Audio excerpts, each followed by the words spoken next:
आज हम कितने समझदार हो गए। ये जाति हमारे लिए अच्छी है या बुरी है? जाति हमारे लिए अच्छी है या बुरी है? बुरी। किस किस के साथ जाति है? किस किस की जाति बची हुई है? अब नहीं बोल रहे तो दो ही बातें हैं, या तो सभी की बची हुई होगी या फिर किसी की भी नहीं होगी। फिर भी मैं बात कर रहा हूं ये जानते हुए, क्योंकि गुनाहगार हैं हम लोग। अब गुनाहगार अपने आप को मानना भी बहुत बड़ा गुनाह हो जाता है। हम लोग जाति से प्रेम करते हैं, और उत्तर प्रदेश में तो एक आंदोलन ही चला कि जाति को बदलो। बदलना धर्म था, और बदलना क्या शुरू किया? जाति बदलने लगे। बाबा साहब ने कहा बौद्ध बनो, और आप लोग जाटो बन गए। आगरा में बने, आगरा से बीमारी बढ़ती बढ़ती अलीगढ़ भी आ गई, क्योंकि अलीगढ़ 90 किलोमीटर दूर है, और अलीगढ़ से गाजियाबाद जल्दी से आई क्योंकि रेल बहुत चलती है, और मेरठ तक के लोग इस बीमारी के शिकार हो गए। और कमाल की बात, खूब बाबा साहब की बात करेंगे और जाति खत्म करने की बात नहीं करते, जाति पर गर्व करते हैं। जाति पर गर्व करते हो, क्या ये जातिवाद का समर्थन नहीं है? कोई जाति का नाम पूछे तो छुपते हो, और बच्चों की शादी करते हो तो अपनी ही जाति में ढूंढते हो। क्या यह जाति की मानसिकता का समर्थन करना नहीं है? और जाति की मानसिकता का समर्थन करने का अर्थ है कि आप छुआछूत का समर्थन करते हो, आप भेदभाव के समर्थक हो। और इसका अर्थ यह है आप जाति से होने वाले जुल्म का भी समर्थन करने वाले हो। जब जाति की बात करते हैं, आप जाति का समर्थन करते हैं, तो इसका मतलब जाति के आधार पर मिलने वाले कामों का भी समर्थन करते हो। और जाति के आधार पर तो सेवा ही करनी है, फिर अधिकारी बनने की बात क्यों करते हो? या तो पूरा समर्थन करो, सेवा ही करो, अधिकारी क्यों बनते हो? लेकिन हम कैसा जीवन जी रहे हैं? एक तरफ महापुरुषों का महिमा मंडन करते हैं, और एक तरफ उनकी विचारधारा के बिल्कुल विपरीत जाकर के उनके सारे काम को धत्ता बता करके हम अपनी ही आइडियोलॉजी सौंप रहे हैं, थोप रहे हैं। क्या जाति के नाम पर हमें कोई काम करना चाहिए? जो लोग जाति की भावना से ग्रसित हैं, आप समझिए वो लोग कौन है। जो जाति का नाम लेकर के हमारा अपमान करता है, उसके प्रति आपकी भावनाएं कैसी हैं? अच्छी या बुरी? बुरी। अगर हम किसी के साथ जातिगत व्यवहार करते हैं तो फिर हमारे प्रति उनकी भावना कैसी होगी? वो दूसरे लोग हमसे नफरत करते रहे, हम चिल्लाने लगे, देखो वो जातिवादी है, देखो वो छुआछूत करता है, देखो वो भेदभाव करता है। और जब हम करते हैं तो बड़े बड़े किस्से सुनाएंगे।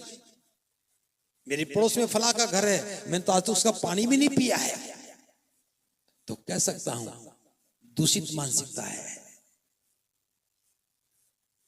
दूषित मानसिकता है। एक बार की घटना है,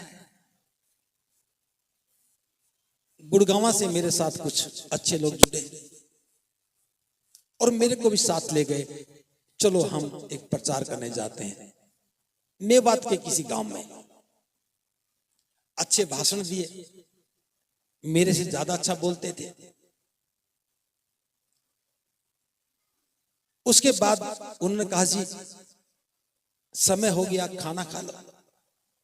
उन्होंने कहा हाँ जी खाना तो खाएंगे, लेकिन हम तो अपना खाना साथ लेके आए हैं, पानी की बोतल भी साथ, खाना भी साथ। मैंने सोचा भी ज्यादा सभ्य लोग हैं, हम तो कभी लेके चले नहीं। मैंने कहा भी ये तो घर से लेके आए हैं, मैं तो लेके आए नहीं, मैं आपका खा लूंगा। उनका नहीं, आप भी हमारा खाना खाओ। भी मैं जिनका काम कर रहा हूं खाना उन्हीं का खाऊंगा, आपका खाऊंगा तो इनसे मेरा संबंध क्या बनेगा? रास्ते में जाते हुए मैंने पूछा, वापस आते हुए, तुम उनके घर गए क्यों? अपना खाना लेके क्यों गए? तो ज्यादा समझदार थे, कहने लगे जी गांव के लोग ज्यादा सफाई नहीं रखते हैं, उनका आरओ का पानी वहां मिलता नहीं, मैं तो आरओ का पानी पीता हूं। उन दिनों आरओ चला था। मैंने कहा हाथ धोना तो हमने आज सीखा है, बचपन में कभी बिना हाथ धोए खाना खाए कभी बुखार तक भी नहीं हुआ। आज ये हाइजीन दिमाग में आ गया, अच्छी बात है, लेकिन अच्छा होता कि उनको हाइजीन सिखाते और फिर उनका पानी पीते तो उनको भी फक्र होता। हम समाज सेवा भी किस रूप में कर रहे हैं? क्या ये जातिगत मानसिकता समाज को जोड़ने का काम कर सकती है? क्या हम बौद्ध बनने के बाद भी जाति को बचा रहना चाहिए था? तो जाति से एक तरफ तो हम छुपते हैं, जाति के नाम से एक तरफ हमें डर लगता है, और जब बाबा साहब ने कहा कि बौद्ध बनो लेकिन जाति को लेकर के मत आना, तब चुपके से जाति को साथ लेके आ गए। मेरे तो समझ में आ जाया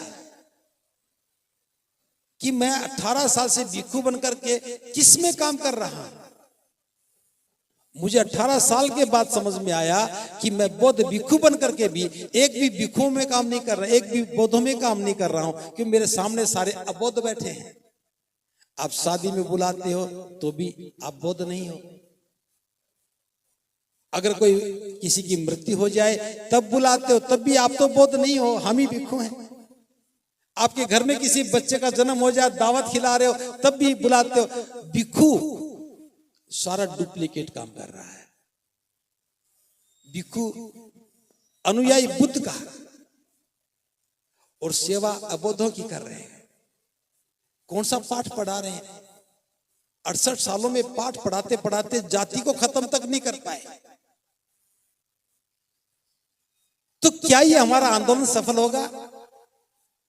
अगर बाबा साहब की दूसरी बात भी मान लेते, हम ईमानदारी से बौद्ध बन जाते, तो आज मैं कह सकता हूं हमारा मनोबल ऊंचा होता, हमारी मानसिक दरिद्रता खत्म होकर के हम मानसिक रूप से बड़े मजबूत बनते, हमारा ऊंचा मनोबल होता। आज हम स्वाभिमान की बात करते, सिर्फ सम्मान की बात नहीं करते, और हमारा सम्मान तो कितना सस्ता है। मेरी बात को व्यक्तिगत मत लेना, क्योंकि मैं सामूहिक बात कर रहा हूं। आप में से बारात कौन कौन जाता है? बारात में गए? बारात, शादी में बारात होती है ना, एक बार हाथ ऊपर करेंगे, याद करो बाराती के रूप में लड़की वाले ने सम्मान में कितना पैसा दिया? 10 रुपया। मैं आखिरी बारात में गया था, उस समय 1 रुपया मिलता था। आखिरी बारात में गया जिसमें 1 रुपया मिलता था, और आज महंगाई भले कहीं भी बढ़ गई हो, एक बाराती का सम्मान मैक्सिमम 10 रुपया का है। तनख्वाह लेते हो 2 लाख, और बाराती के रूप में सम्मान में 10 रुपया मिलता है। अगर किसी को 50 मिलता हो तो मैं अपनी बात को ठीक कर लूंगा, और ज्यादा से ज्यादा मिला होगा किसी धनाढ़ी व्यक्ति ने शादी करी होगी। आपको कौन सा होटल आपके पड़ोस में? रेडिसन ब्लू में अगर किसी ने शादी करी हो तो हो सकता है कि वो कीमत 100 रुपया हो गई होगी। एक इतने अच्छे आदमी की तनख्वाह 2.5 लाख रुपया हो और वो 50-100 रुपया सम्मान लेकर के खुश हो जाए कि मैं बाराती बन के गया और 100 रुपया सम्मान का मिला, ये कोई सम्मान है? अगर 10-20 रुपया सम्मान है तो मैं तो कहूंगा जयंती मनाने की बजाय सम्मान ही दिया करो।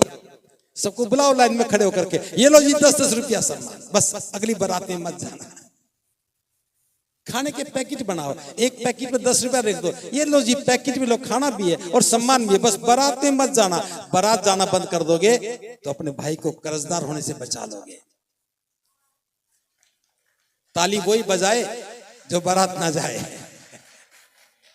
क्योंकि बिम्बिसारिया जी जादू दिखा रहे थे, आप ताली बजा रहे थे, आसान था क्योंकि वो दिखा रहे थे। मैं करने के लिए कह रहा हूं, और मैं तो आपसे भी कहूंगा, मैंने आपके जादू को बहुत गौर से देखा है। एक आध डब्बा ऐसा भी बना लो जिसमें जातिवाद को डाले और बौद्ध बन के निकल आए हैं। अगली बार मुझे पूरा भरोसा है, इनकी काबिलियत पर पूरा भरोसा है। एक बड़ा सा डब्बा लेके आएंगे, इधर से डालेंगे, उधर से बौद्ध बना के निकालेंगे और हम भी ताली बजाएंगे, खुश हो जाएंगे। आज जादू क्यों जी, म्यूजिशियन काम नहीं आए। म्यूजिशियन खूब गीत गाते हैं, बजाते हैं, लेकिन समाज नहीं बदला। अब पहली बार म्यूजिशियन को देख रहा हूं, एक उम्मीद जगी है मुझे, तो मैं जो आपसे बात कर रहा हूं, जाति पर ज्यादा बात करने का मेरा कोई मकसद नहीं। एक बार ईमानदारी से बौद्ध बनिए,